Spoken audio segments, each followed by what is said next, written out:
Good morning mga foreman. Meron lang po akong ipapakita sa inyo ito at i-share ko na rin po ito sa inyo mga foreman. Meron po akong ginawang bahay dito na ang yung ginagawa natin project sa kalahati ay roof deck.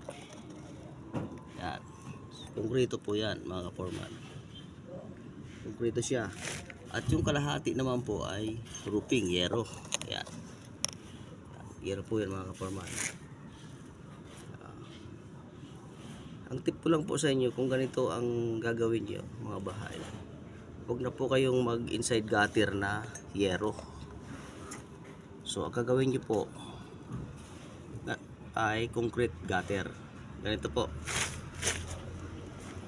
nakita nyo po yan hanggang dun sa dulo meron po tayong concrete gutter. Yan mga kaporman ang ginawa natin para pag naglagay po na tayo ng yero dito diretso na po yung tubig papunta doon. May butas po yan doon, may doors po tayo doon sa dulo. Kaya po yung ano natin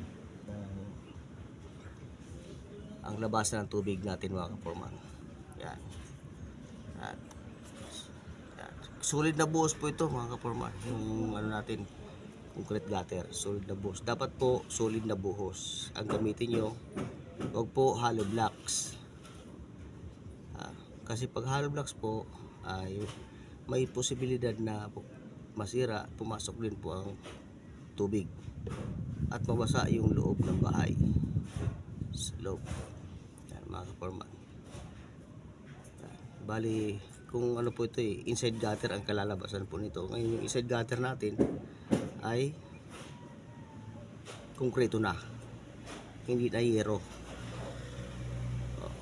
Kasi pag yero po ginamit natin, nandyan na po yung pag tumulo siya, kung tapos na yung bahay may kisame, so masira yung kisame, sisirain yung kisame para tingnan natin, palitan ng gutter. Yan, mababasa yung loob ng bahay, so maraming damage, pintura, kisame. Yan mga porban ng ano niya. Hindi katulad po nitong buhos, pag matagalan na wala ka nang papalitan.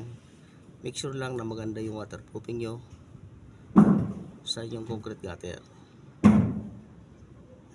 Mga kaporman, yan po yan.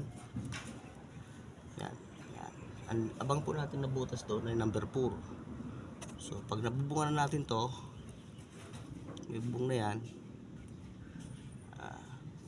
wala na tayong problema, wala tayong papalitan.